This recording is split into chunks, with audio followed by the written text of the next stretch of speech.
போதை சொன்னார் செங்கத்தமிழ் மாலை 30 தப்பாமே இங்கு இப்பரசு உரைப்பார் 2 மால் வரைத்தோல் செங்கத்திலே முகத்த செல்வ திருமாலாய்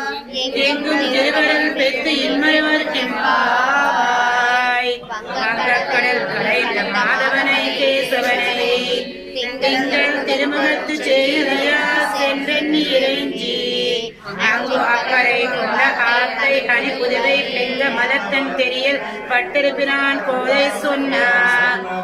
சங்கத்தமிழ் மாலை 30 தப்பாமே